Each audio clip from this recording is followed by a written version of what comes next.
जय हिंद साथियों, वंदे मातरम साथियों। डबल इंजन होने का ढोल पीटने वाली भाजपा की छत्तीसगढ़ सरकार के पहले बजट में ही पोल खुल गई है। मोदी की गारंटी का ढोल फट गया है। भाजपा ने चुनावी वादा किया था कि बीपीएल परिवार में बेटी होने पर 1.5 लाख रुपए दिए जाएंगे। 1.5 लाख बेरोजगार युवकों को पंचायत स्तर पर रोजगार देने का वादा किया था। इनोवेशन हब बनाकर 6 लाख युवाओं को रोजगार देने की बात कही थी। कॉलेज जाने हेतु छात्रों को रियायती पास देने, 500 जन औषधि केंद्र खोलने, 500 रुपए में घर पहुंचाकर गैस सिलेंडर देने, 1 लाख सरकारी पदों में भर्ती। इन वादों का बजट में कोई उल्लेख नहीं है और इन्हें पूरा करने की क्या कार्य योजना है ये भी नहीं बताया गया है। बजट में इसके लिए कोई प्रावधान भी नहीं किया गया है। बजट पेश करते हुए वित्त मंत्री ने छत्तीसगढ़ से ज्यादा बार मोदी जी का नाम लिया है।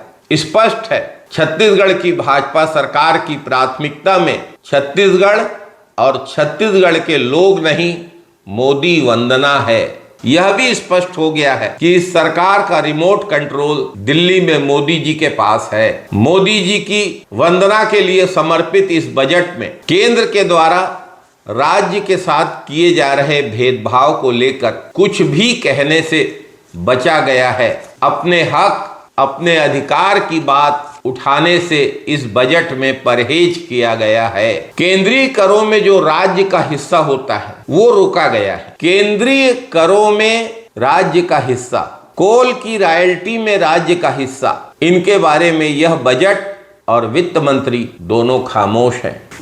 पिछले साल कांग्रेस सरकार की बजट में शिक्षा में बजट का 19.4% हिस्सा रखा गया था, क्योंकि बच्चों की शिक्षा भावी पीढ़ी का भविष्य कांग्रेस की प्राथमिकता रही है। लेकिन इस बजट में शिक्षा के लिए प्रावधान घटाकर 15.95% कर दिया गया है। एक बड़ी कटौती शिक्षा के बजट में की गई। डबल इंजन की यह सरकार बता रही है कि जीडीपी दुगना करना हमारा लक्ष्य है 5 साल में, लेकिन इसके पहले की कांग्रेस सरकार ने तो उसको कर दिखाया है। जीडीपी दुगना करने का काम कांग्रेस की सरकार ने 5 साल में किया है। जो अब आप आज करने का वादा कर रहे हैं उसको तो कांग्रेस की सरकार कर चुकी है। 2017-18 में जीडीपी मात्र 2,70,000 करोड़ थी, जो बढ़कर कांग्रेस के शासनकाल के 5 साल में 5,09,000 करोड़ हो गई।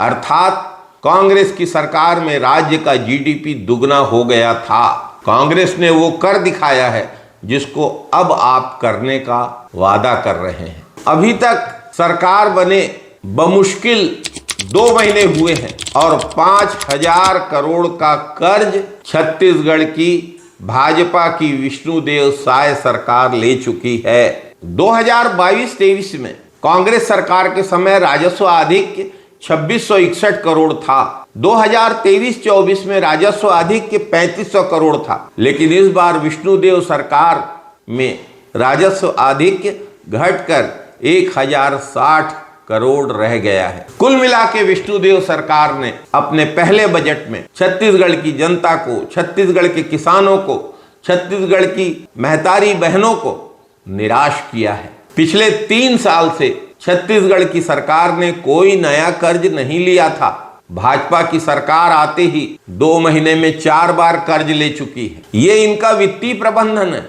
अपने वादों से मुकरना और जनता से झूठ बोलना भाजपा की फितरत है, भाजपा की आदत रही है। मोदी जी की तरह नए नए शब्द गढ़े जा रहे हैं और कांग्रेस सरकार के समय की योजनाओं का नाम बदलकर उन्हें प्रस्तुत करने में ये सरकार लगी हुई है। अपना कुछ खास करने के लिए भाजपा की सरकार के पास नहीं है, न वैसी सोच है, न वैसा वित्तीय प्रबंधन है। नाम बदलने में और श्रेय लेने में तो भाजपा की सरकार हमेशा आगे रहती है। कुल मिलाकर छत्तीसगढ़ की भाजपा सरकार के बजट के बारे में यह कहा जा सकता है कि मोदी जी की गारंटी के बोझ तले दब चुकी है भाजपा की सरकार। धन्यवाद।